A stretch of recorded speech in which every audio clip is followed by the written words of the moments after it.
Moi, je suis à fond en dehors de ma zone de confort actuellement, quoi. En plus, je n'ai pas répété, donc voilà, c'est la totale. L'idée de sortir de sa zone de confort, ça provoque, on a l'inconnu, le changement, les risques, l'anxiété, la peur, le stress et tout ça. Donc déjà, rien que le fait de penser, là on a une analyse que j'appellerais subjective de l'expérience, c'est-à-dire que comme on ne l'a pas vécu, on s'imagine des choses par rapport à ce qu'on a déjà vécu. Notre zone de confort, une fois qu'on est sorti, elle s'agrandit. Une fois qu'on a passé au travers d'expériences, on acquiert de l'expérience, des connaissances, enfin, différentes choses qu'on va voir, et notre zone de confort s'agrandit. On a plus de confort dans l'inconfort. Que ça se soit bien passé ou que ça ne se soit pas bien passé, de toute façon, on apprend quelque chose. Ce que vous apprenez sur vous-même pendant votre sortie de zone, c'est propre à vous-même. C'est pour ça que on dit toujours c'est bien l'expérience des autres, etc. Mais si on n'a pas vécu quelque chose, c'est difficile de l'appliquer à soi-même. On en sait mieux sur notre résistance au stress, sur nos forces, sur nos faiblesses, nos mécanismes de défense, nos mécanismes d'attaque aussi, nos propres limites physiques, psychiques. La phrase que tout le monde sort à tort et à travers, mais qui est tellement vraie, ce qui ne tue pas rend plus fort. On a pu vaincre certaines peurs, on a appris quelque chose, on est mieux préparé, qu'est-ce qui a fonctionné, qu'est-ce qui n'a pas fonctionné. S'aventurer hors de notre zone de confort, c'est un peu partir à l'aventure. C'est un peu partir à l'inconnu, avec un esprit ouvert, se dire qu'est-ce qui m'attend après. Typiquement, le voyage en soi, c'est une sortie hors de sa zone de confort en fait. Ça diminue nos préjugés, ça augmente notre tolérance, ça redéfinit notre échelle de valeur aussi. On apprend des nouvelles choses, on est confronté à des nouvelles cultures, ce qui nous montre aussi qu'il y a peut-être d'autres manières de faire que ce qu'on a toujours pris pour acquis jusqu'à présent.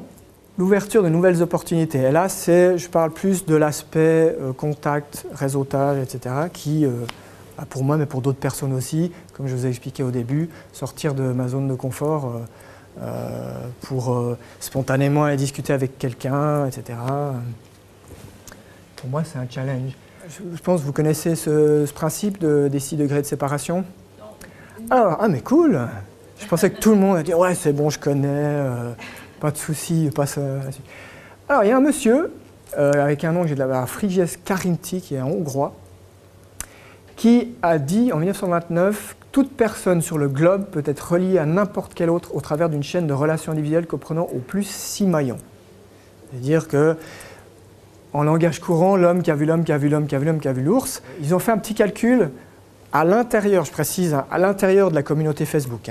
On ne parle pas de la population mondiale, mais ils ont fait un calcul à l'intérieur de la population Facebook qui compte à peu près 1,6 milliard. Ce degré de séparation, donc ce qui vous sépare de n'importe quel autre membre Facebook, est estimé entre 2,7 et 4,7. Vous rencontrez des nouvelles personnes, ces nouvelles personnes ont un vécu, des expériences, des connaissances, des compétences qu'elles peuvent partager avec vous. Donc vous allez apprendre de ces personnes. Augmentation de l'aisance dans les contacts. Alors ça, c'est Bibi, c'est pour ma pomme. Un effet réseautage qui est démultiplié pour chaque nouveau contact, comme on le disait. C'est autant d'opportunités d'affaires possibles. Il y a Ran Zilka qui disait dans le magazine Psychology Today, qui disait « Nous vivons dans une société où le confort est devenu une valeur et un objectif de vie, mais le confort diminue notre motivation à introduire des transformations importantes dans nos vies. Malheureusement, le besoin de confort nous empêche souvent de courir après nos rêves. » De faire des nouvelles choses, d'apprendre, d'avoir des nouvelles connaissances, de se créer des nouvelles opportunités, etc. Tout ça, c'est un terreau fertile à la créativité. Tout ce qu'on arrive à récupérer en compétences, talents, connaissances, opportunités, tout ça, ça sert à booster notre créativité. Ce qui m'amène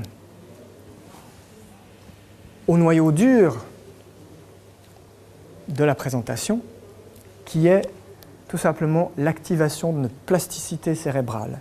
Et ça, j'ai adoré chercher de l'info là-dessus. C'est la capacité du cerveau à remodeler ses connexions en fonction de l'environnement et des expériences vécues par l'individu. Et le cerveau s'use quand on ne s'en sert pas. Donc les connexions qu'on utilise, elles se renforcent, et les connexions qu'on n'utilise pas se dégradent et elles disparaissent. On perd des milliers de neurones par jour. Donc en fait, quand on sort de notre zone de notre routine, le cerveau brûle plus d'énergie parce qu'il doit traiter d'autres informations, des nouvelles informations, que quand il fait des tâches répétitives. En fait, le cerveau réorganise ses fonctions pour s'adapter à une situation nouvelle. Par contre, il y a des ennemis à la neuroplasticité.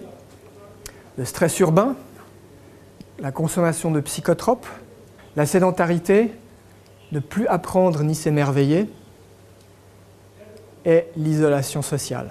Donc le cerveau est donc un organe social bâti pour être relié à d'autres.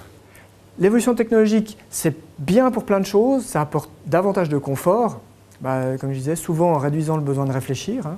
Voilà, les voitures autonomes, quand il y a une goutte de pluie sur le pare-brise, ça s'active tout seul. Quand il fait nuit, les phares s'allument. Bientôt, maintenant il existe déjà des voitures qui conduisent toutes seules, qui se parquent toutes seules. Le téléphone, il va te dire, va te coucher maintenant. Voilà, bateau, c'est va manger.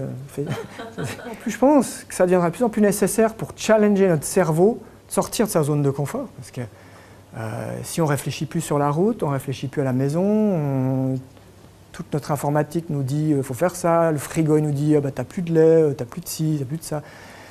Alors c'est super pratique, ouais, on gagne du temps, mais en même temps, ouais, mais notre cerveau là-dedans, est-ce qu'on le fait travailler ou pas?